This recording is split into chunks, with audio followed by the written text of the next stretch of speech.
All right, we're back. And for this next question, this is probably going to be the most controversial question I'm going to try and answer today.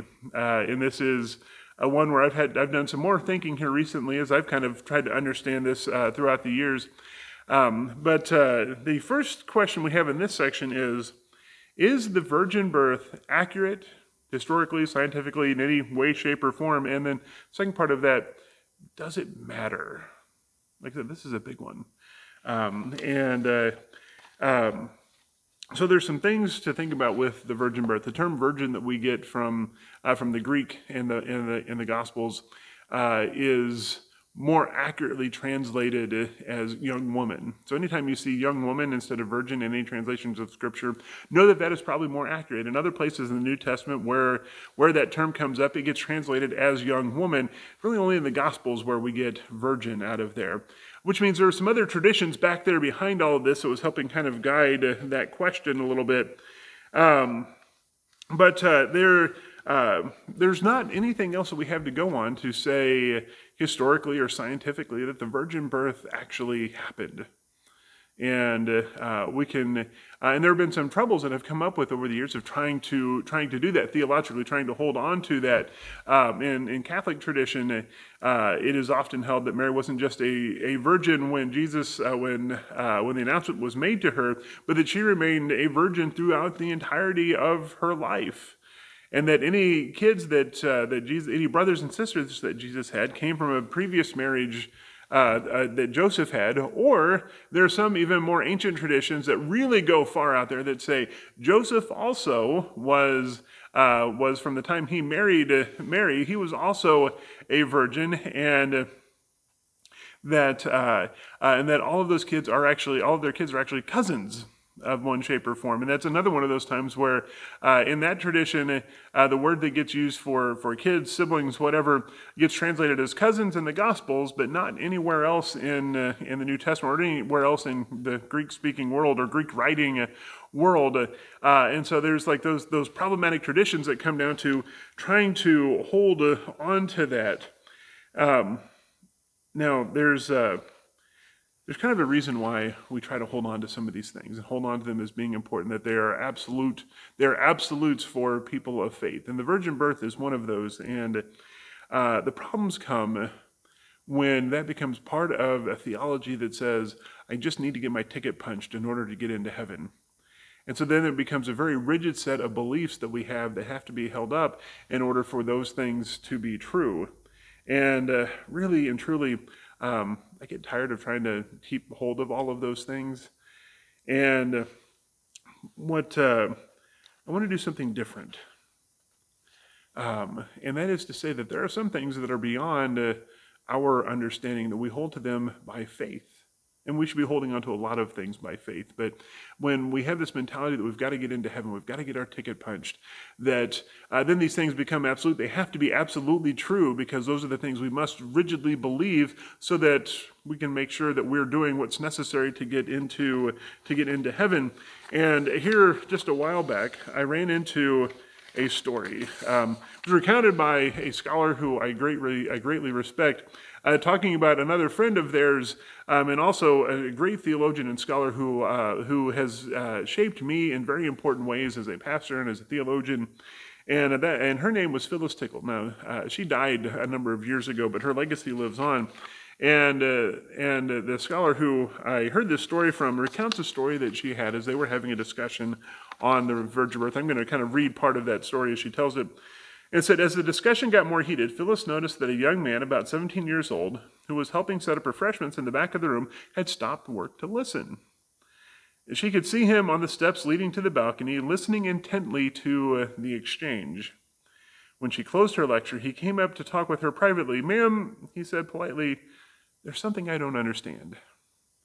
In her enormously generous way, which is true of her, like she's an enormously generous, good-natured person, Phyllis asked him, what don't you understand? She was ready to expound upon the complexities of the virgin birth with the young man. His response, however, forestalled her explanation. I don't understand why everyone is so upset about this, he said. I believe in the virgin birth. It is so beautiful that it just has to be true. whether it happened or not. Later, Phyllis told me that she felt as if the universe had shifted. It's a whole new world, she said to me. He had moved beyond mere facts to understanding based on apprehending beauty. I felt like I was standing on holy ground. Every time I read that story, my skin tingles a little bit. Because there's something about faith that goes beyond our ability to explain. And in this day and age, we try to explain so many things that at a certain point, we just have to take some stuff on faith.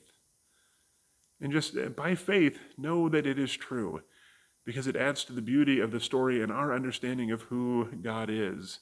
And we just hold to that by faith. And this is one of those places. We're never going to be able to explain the virgin birth in any other way other than by faith. And that is okay, because faith, by its very nature, goes beyond our ability to understand and explain. And that's a good thing, because then it lets us understand the beauty of the story that is being told.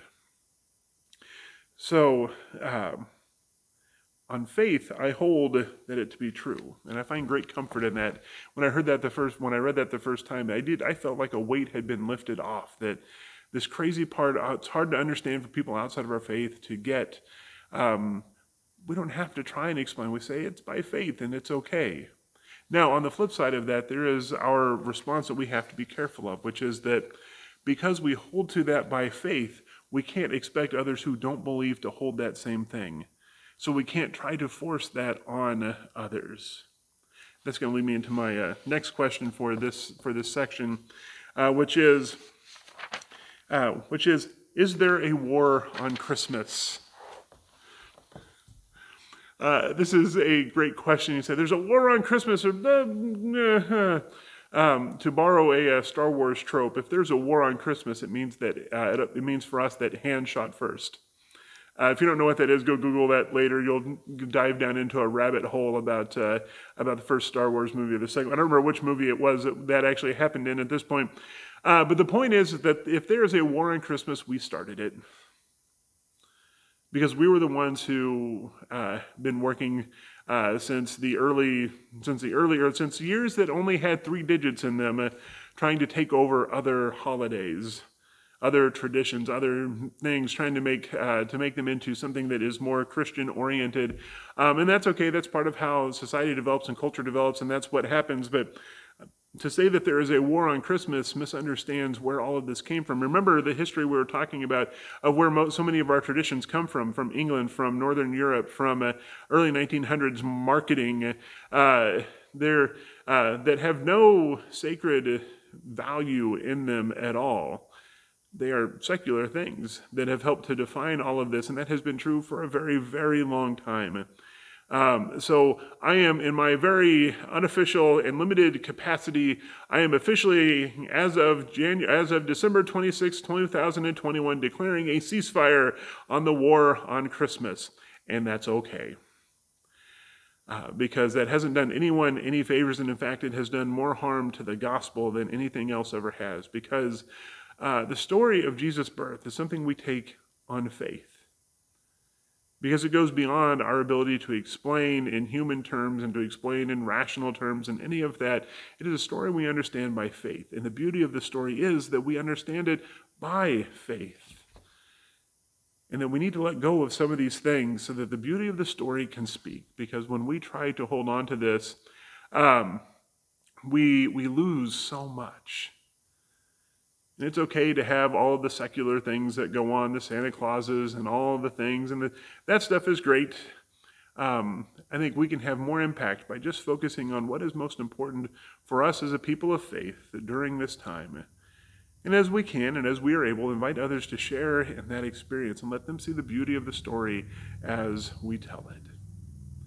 We're going to sing another song, and we're going to come back with a benediction as I look at one more question for all of this. So I invite you to join in singing.